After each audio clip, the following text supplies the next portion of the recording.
Hello and welcome to the Better Each Day podcast radio show. This is Bruce Hilliard with today's guests, three guys out of a 5-piece metal band from England called Redline, speaking to us from over the pond. Three guys, one phone. Here's Redline.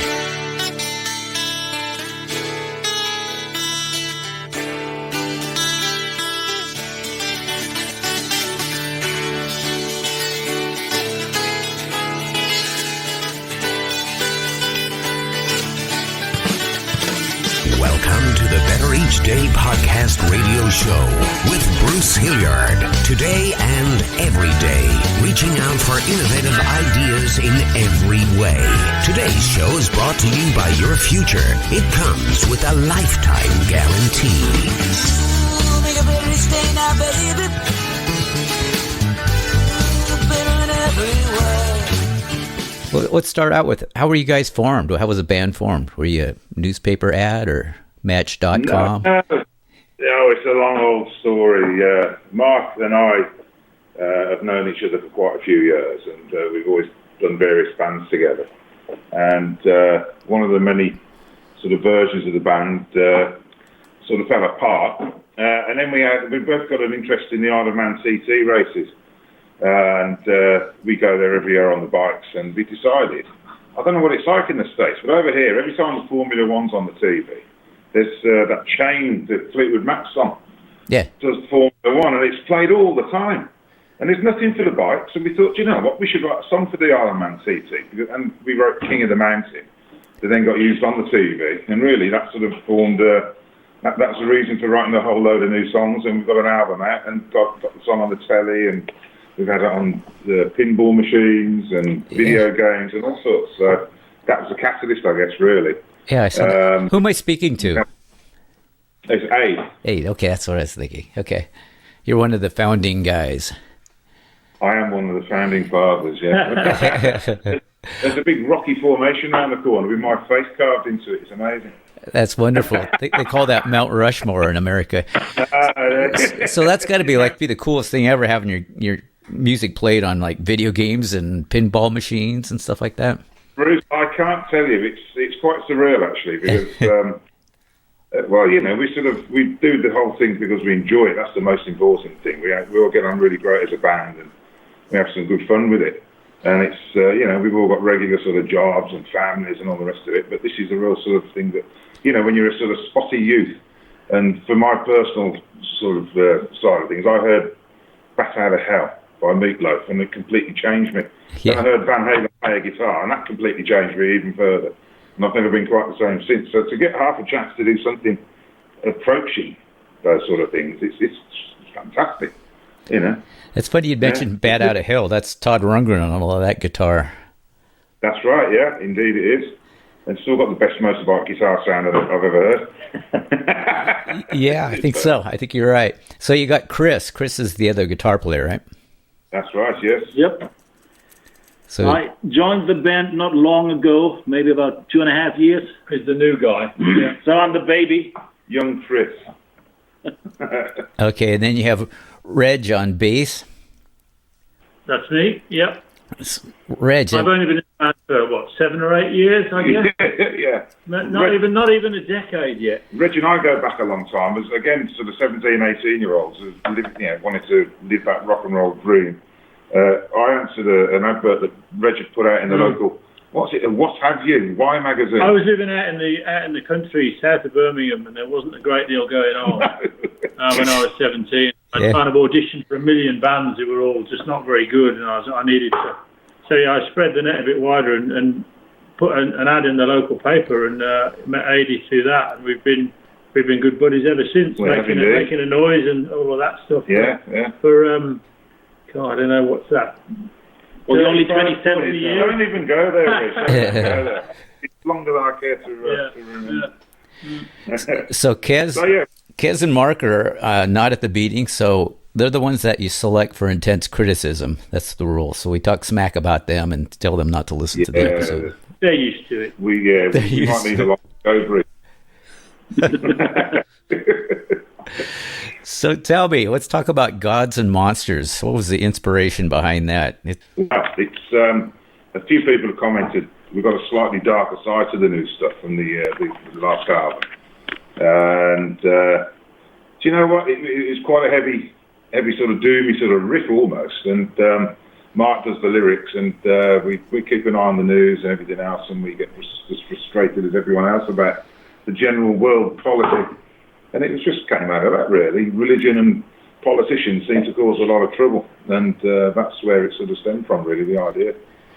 And who better to talk about it than you guys, really? Well, I think it's a good setting for it.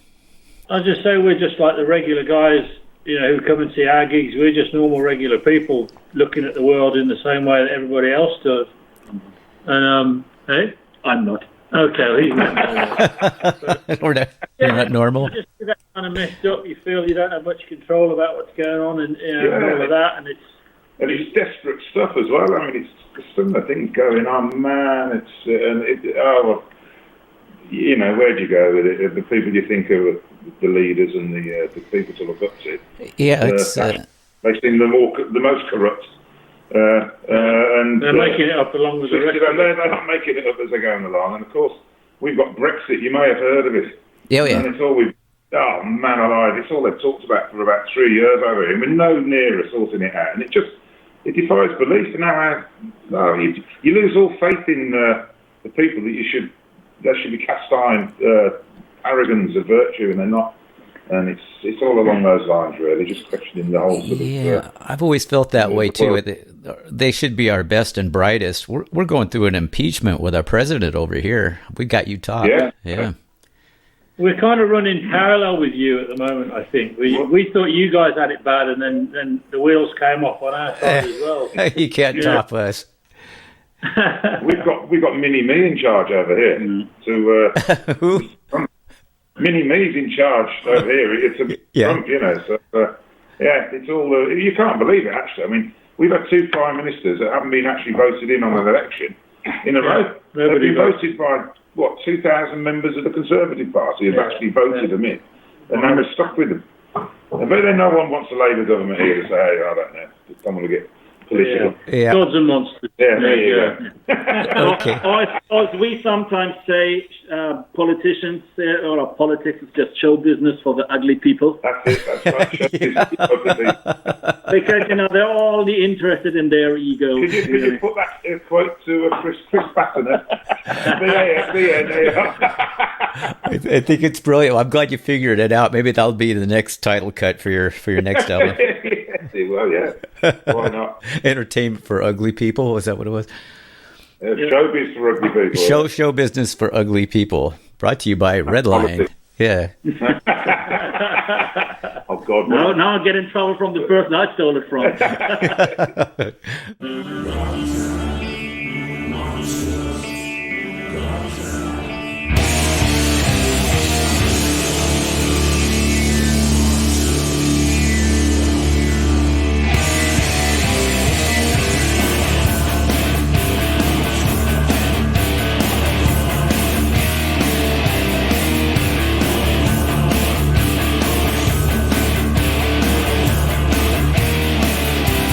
Listen to the state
And then, of course, Killer. Wow. There's some awesome guitar. I mean, everything is cool, but I'm a guitar guy. I play guitar myself, and I hear some tapping. I hear all the stuff you're talking about, the Van Halen, and oh, wow. Great stuff. Well, yes, thank you very much. Well, that's, again, that's a riff that Chris came up with. And again, it was, this seems a natural sort of fit somehow with the lyrics, which is, again, exploring a bit of a dark side to humanity at the moment. With the sort of killings and shootings and things like that, and just trying to work out what the heck's going on. It's bizarre. Well, here's kind of a crazy question. Do you guys celebrate Halloween over there? Oh, yes. Yeah. Not quite like you did. You go mad for it. It's getting that way. You can have holographic ghosts and all sorts of things now at the door. And we always did, but it's become more, because you guys do trick or treat and all of that stuff, and that isn't something we used to do, but it is something that happens now. It's kind of crossed over. But I mean, Halloween is obviously an ancient thing, and we've always celebrated it really. It's getting more like everything. It's getting a bit more commercialised over here. It always got tied up with us with a thing we call Bonfire Night, which is obviously Halloween's 31st of October, but Bonfire Night's the 5th of November, and that's all about when Guy Fawkes tried to blow up Parliament. Going back to our previous conversation, that might be a bad thing. Yeah, the right idea. Yeah. I like. It's always one of the many. Oh, sorry. Go ahead. I said it's always important to keep the interviews cohesive, so I'm glad we tied that all together. Right. I was just going to say that what actually is being celebrated at Guy Fawkes Night or Bonfire Night is something that didn't happen. Because it didn't manage to blow Parliament up. Yeah. So you can celebrate with anything, something that did happen or that didn't happen. We do, because Guy Fawkes Night is we're burning Guy Fawkes, which is he was killed for treason, and that's what Bonfire Night is. I hear this word being pumped around a lot lately. Yeah, so they took his body, the picture of his body to the four corners of the round, didn't they? I think. It was hung, drawn, and quartered. Yeah. And we don't mess about over here, Bruce, I'll tell you. Head on a stake outside the Houses of Parliament, something like that. Another interesting thing, and I told somebody, I'm interviewing a band from England called Redline, and they said, England, you can walk across the street and they have a different accent. And I'm like, well, yeah. It's true. Yeah. What happens if you move? Do you have to start speaking differently, or what do you do? No, you go around with like a big piece of, like a big writing pad on you and a pen and just write things down for people. It is kind of weird. You can go 5 miles down the road, and I mean, you'll know where somebody's from, even if they're from the next town or whatever. It can be that stark sometimes. Do you know what? It's only a small place by comparison, but there are so many accents. It is. I mean, you could probably drop the UK into one of the states. Probably, I don't know. I dare say it is. Yeah, you can go 5-10 miles down the road, and the accents are a little different. Have you heard of the Black Country? No, I haven't. Well, Black Country is north of Birmingham. It's where the heavy industrial stuff sort of started out way back when, and it's where Wolverhampton, places like that. It's where Robert Plant's from. Yeah. Oh, really? Kind of part of the world. And they speak in a language that I've lived in Birmingham all my life, and I can hardly understand those boys when they get going. Yeah, so it's as strong as that sometimes. You've got Geordie from Newcastle, and the Scottish, and the Cockneys. Cool, blimey, mate. And all that. They all sound like Nick Van Dyke, actually, in London. It's amazing. Yeah, so the UK would actually fit into our state of Oregon, I understand. So that would baffle me to go from one town in Oregon to another town and have people speak differently to the point where you could identify where they're from. That would be strange. Yeah. But I guess it's from, obviously, in the old days, people didn't travel. So they were just stuck in their little villages and wherever they were from, and for their families for generations. And so everybody went their own way a little bit, I guess. I guess that's why I still have some of them like webbed toes, That's right, yeah. Sixth finger, Yeah. you might. Chris has got a funny accent. He's from Coventry. Which is only 5 miles down the road.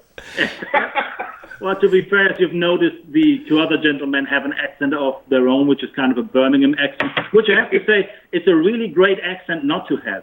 Yeah. What does it sound like? What's the difference? Well, Well, if I was a phoneticist, is that right? The right word? Maybe, There's probably a very technical reason. It's probably quite a dull accent, the Birmingham accent. Well, it almost to me sounds so. I'm not from England at all. So I'm kind of the wild card, the kind of the exotic little bit that they put in here to make things, put a little bit of chlorine in the gene pool kind of thing. Where are you from? Well, a lot of people ask me that, and usually I go like, I will have a guess, and then I speak a little, and they go like, are you from Canada? Are you from the US? Are you from South Africa? Are you from Australia? That I might, which is obviously all wrong. Yeah. And then I just give them a little hint and speak in the accent that most people think, my country of origin would speak like. This is usually an accent like this, yeah? And then they get a little bit scared because we tried to take over the world one time and it didn't work out, yeah?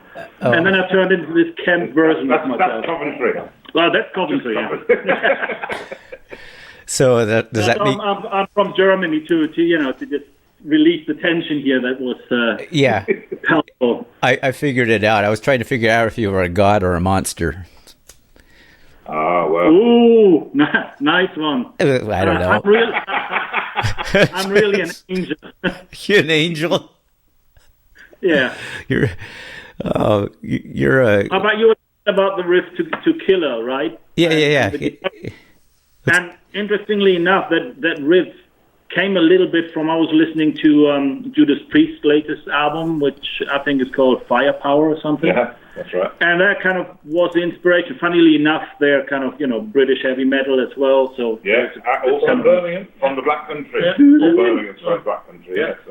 So that's maybe a little kind of where the inspiration came from like, a big heavy riff that kind of drives the thing. Yeah. And then everything else we just made up as we went along.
Incidentally, Bruce, you might not know, or you may know, there's Black Sabbath are from around here, and there's an exhibition in Birmingham at the moment celebrating 50 years.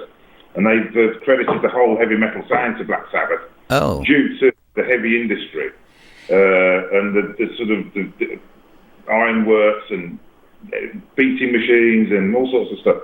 And just the general grime and sort of loudness of it all. And they reckon that's... I mean, Ozzy used to work in that's only Army, but they worked in factories and things like that.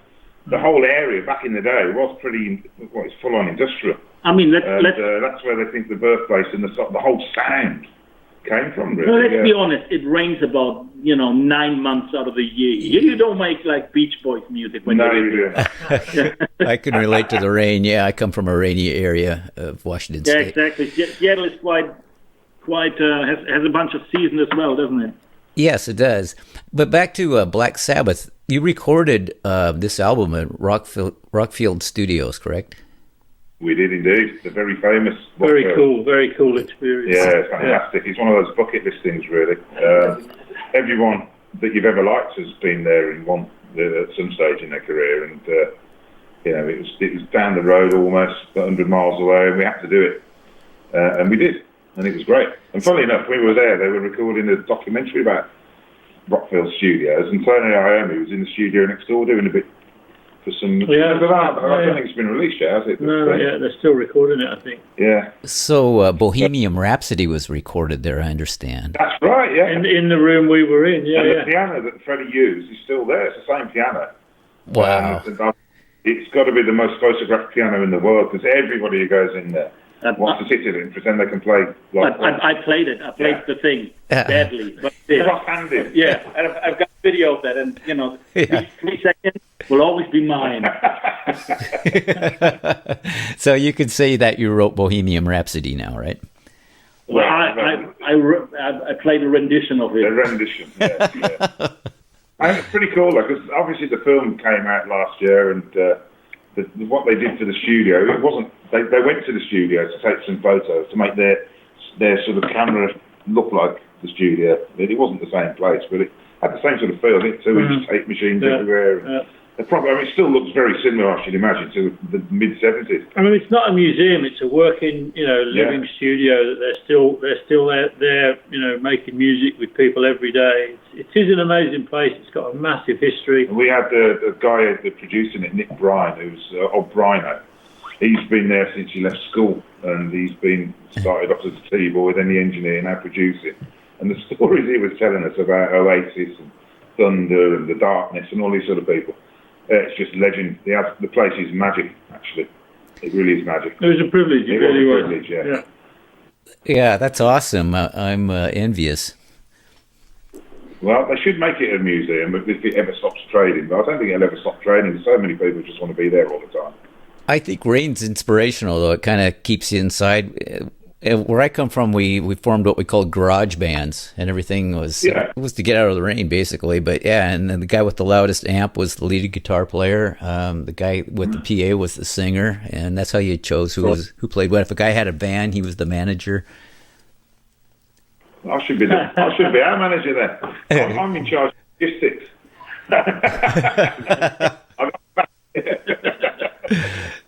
Well, I want to thank you guys for your time. You're awesome. I wish you the very best, and I'm going to be watching for you, and hopefully be playing in Seattle someday. And you'll comp me a ticket, and I'll show up. And you will be first on the list, my friend. We would love to. We're one of our, our things. We've got to get over to the States. We sold quite a lot of albums on the last one, Vice, over in America, and we've had some really good feedback. We're in talks about doing a few things over there, but nothing's finalised as yet. But as and when we do, mate, we'll have a pint and we shall chew the fat with you when we see you. That's a good plan. Well, enjoy your evening. Thank you, Bruce. You take care, mate. All right. Talk later. Cheers, bye. Love you, leave you. Thank you, man. Bye-bye.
listening to the Better Each Day podcast radio show with Bruce Hilliard. We'll be back with a new horizon, but until then, honor the future. It comes with a lifetime guarantee.